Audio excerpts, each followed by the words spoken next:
Définition. Son sinusoïdal égal au multiple entier d'une fréquence nommée son fondamental ou harmonique 1. Le son fondamental est le son de référence. Les autres harmoniques enrichissent celui-ci par fusion harmonique, renforçant le spectre harmonique du son fondamental. Leurs intensités respectives donnent le caractère global du timbre. Voici un exemple avec un son fondamental, un Do grave, suivi des 15 autres harmoniques. De manière théorique, le nombre d'harmoniques est infini. Voici le Do grave son fondamental, suivi des autres harmoniques.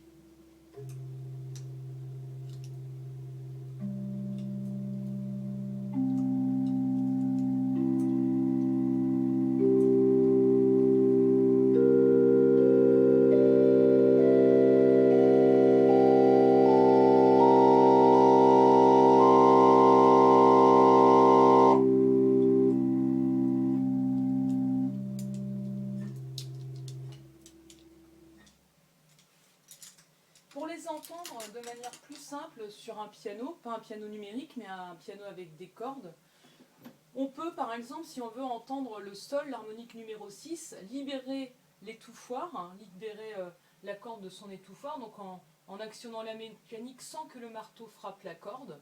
On tient la touche enfoncée, on joue très très fort notre Do grave sur le piano, on relâche le Do grave et par sympathie on va entendre la corde du sol vibrer. On peut donc le faire sur toutes les harmoniques afin de les entendre beaucoup plus facilement. Les harmoniques sont également présentes dans la vie de tous les jours. Quand on passe son aspirateur, on peut les entendre. Quand le réfrigérateur démarre également, ou bien quand on passe à côté d'un générateur électrique.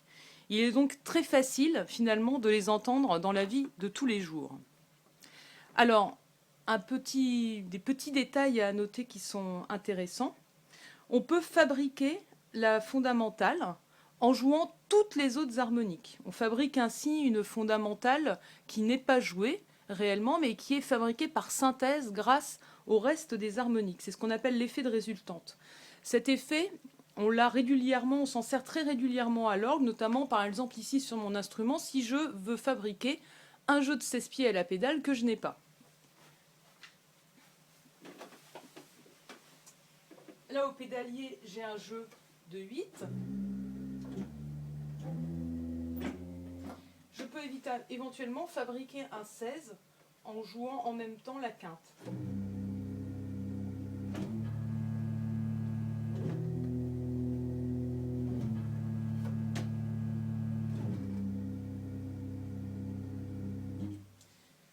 Un autre effet intéressant, on parlait du timbre et du fait que les harmoniques déterminent le timbre.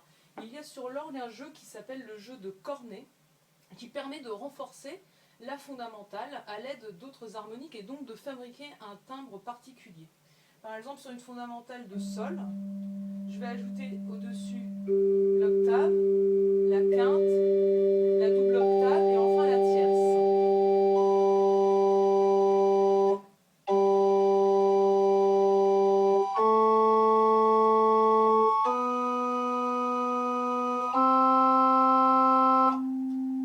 C'est bien cette note-là qui est renforcée, donc qui fabrique un timbre particulier.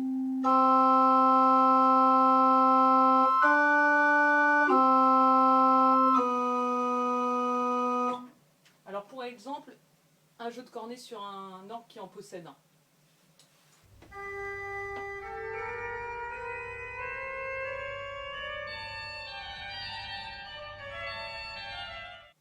Une autre utilisation à l'orchestre, cette fois-ci, de la particularité d'ajouter des harmoniques à un son fondamental, dans le boléro de Ravel notamment. Deux exemples donc, qui vont suivre où il utilise certains instruments à des intervalles particuliers afin de créer un timbre qui n'existe pas à l'orchestre de manière naturelle.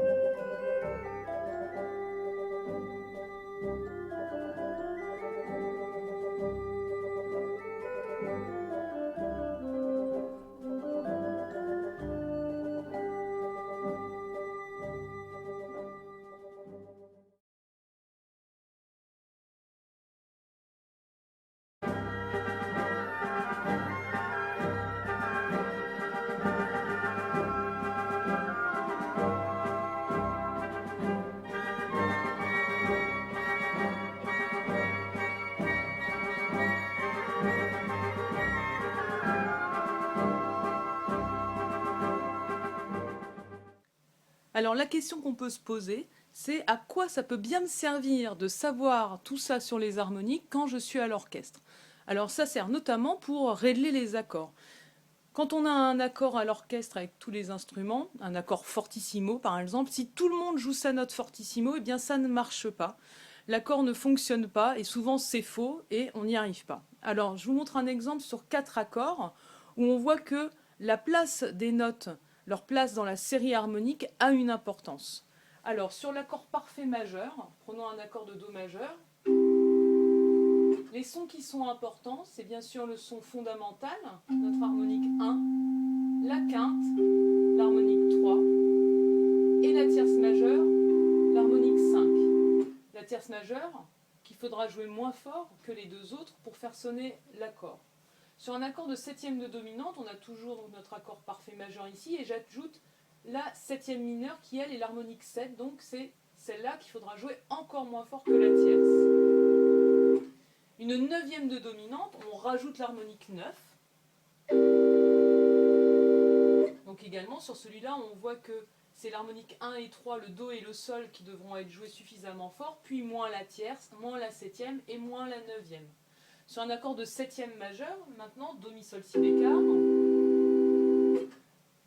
Le Si bécard, la septième majeure, c'est l'harmonique 15 du son fondamental. Donc celle-là, il faudra effectivement la jouer pas trop fort par rapport aux autres pour que l'accord sonne correctement. Enfin, une curiosité, l'évolution de l'harmonie à travers les harmoniques. Alors ce n'est pas de moi, c'est de M. Claude-Henri Joubert, qui était mon professeur d'harmonie et de contrepoint au conservatoire d'Aulnay-sous-Bois, qui fait un parallèle entre l'évolution de l'harmonie, donc les notes entendues en tant que telles comme notes réelles de l'harmonie, et leur apparition dans la série harmonique. On peut noter ainsi que, au tout début, à l'Antiquité, on utilise les octaves, entendues comme consonances, puis la quinte au Moyen-Âge, puis à l'époque baroque, on va voir apparaître les accords parfaits. À l'époque classique, la septième de dominante. Alors bien sûr, chez Bach, on peut trouver des septièmes de dominante, mais c'est plutôt une note de passage, cette septième. Le fait d'avoir cette septième mineure attaquée de cette manière et donc faisant partie intégrante pour l'oreille de l'accord, on a ça à l'époque classique, puis la neuvième, au 19e, et enfin toutes ces notes très très proches que l'on trouve dans le haut de la série harmonique, pour toute la musique 20e, et on pense notamment par exemple à toute la musique dodécaphonique qui utilise tous les demi-tons.